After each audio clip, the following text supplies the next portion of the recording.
This is the Cadillac CT6. It's a vehicle that's destined to die. Cadillac is discontinuing this sometime later this year, but this one is fitted with technology that will live on. This car is equipped with Cadillac's Level 2 autonomous setup called Super Cruise. It's not actually spelled that way, it's just Super Cruise, but I get excited when I drive new technology. So I'll start with the basics of the Cadillac, exactly what it is. This is a CT6 with the 3-liter twin-turbo engine and all-wheel drive. It makes a little over 400 horsepower. This one is pretty heavily loaded, so it costs $83,000. Super Cruise is not an inexpensive option at $5,000. But I think it's worth it if you're going to buy one of these, and that's because it is the best Level 2 autonomous system currently on the market. That's at least according to people who test this sort of thing, like Consumer Reports and other outfits. I have not driven Tesla's Autopilot, so I cannot comment on it. I will say this, in my time using Super Cruise, I've been impressed, and I'm going to show you what I mean by that when we head out on the highway. So we're getting ready to get on the 5 South here in Southern California, and once I get on the highway, that's where I'll be able to use Super Cruise. This is a system that looks for a number of parameters to be met before it allows you to access the system.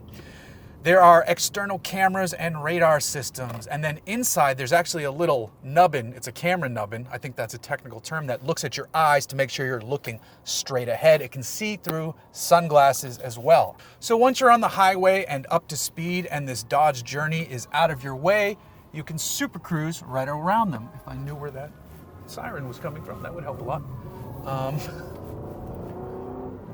So we're pulling onto the highway, and this only works with mapped highway systems, of which Cadillac has over 200,000 miles worth. So the most major highways in this country are mapped, which is a good thing.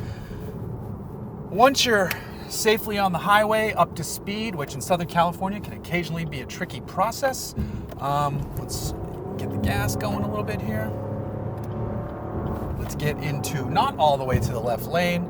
So we're in a lane, we're cruising along. The system is going to check my eyes. An icon just popped up. The button pops up in the gauge cluster. I hit the button on the steering wheel and we're Super Cruising. There's now a green light on the steering wheel that lets you know that it's taken control of the car. And if I want to raise the speed, which of course I do, I'm gonna set this at 85 because I'm an asshole, and it's gonna go. Of course, we're not gonna go 85 because there is traffic in front of us. We're passing a semi truck, it's fine. There's a little bit of lane movement, but it's not that big a deal.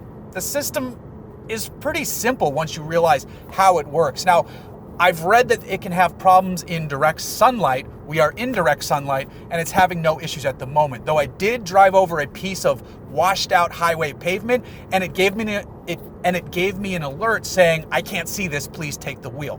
That's the issue with Level 2 autonomous systems, is that you need to be paying attention. And this system is the best at making sure you are paying attention, unlike maybe some of the competition out there. So you're Super Cruising along, everything's going well, and if it needs you to take over, it tells you. But like I said, it's watching your eyes, and then even if you're wearing sunglasses, it can see right through them, right into your eyes, no matter how rad you think you are. It sees you, and you can Super Cruise into the future. Wah! Now, stuff starts to fall apart once you Super Cruise for a bit, because like someone like me, I enjoy the act of driving. I also can get antsy if I'm just sitting here in this lane and people are passing me because I want to get where I'm going.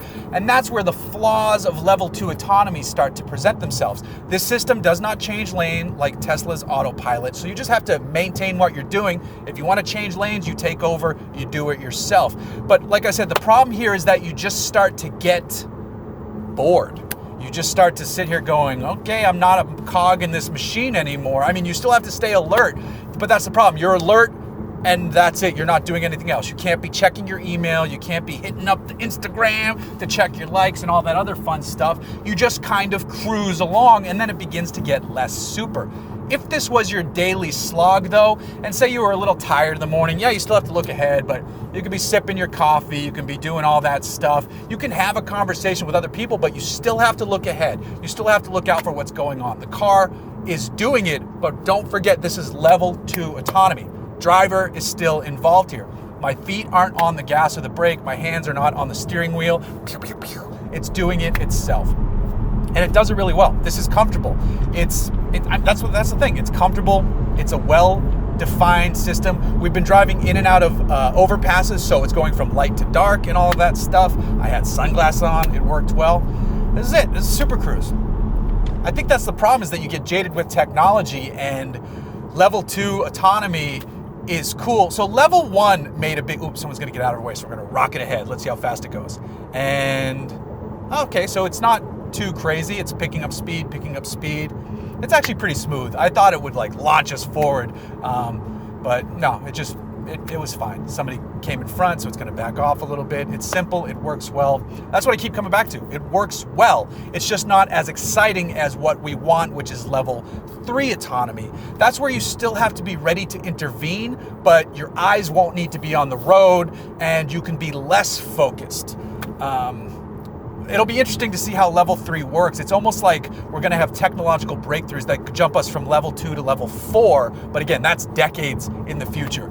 This is the highest level of autonomy that you can buy in a production vehicle right now in today's market. This is it right here. Tesla touts other features like from on-ramp to off-ramp solutions with Navigate. I've heard it's scary as hell to use, but I haven't used it, so I can't say for sure.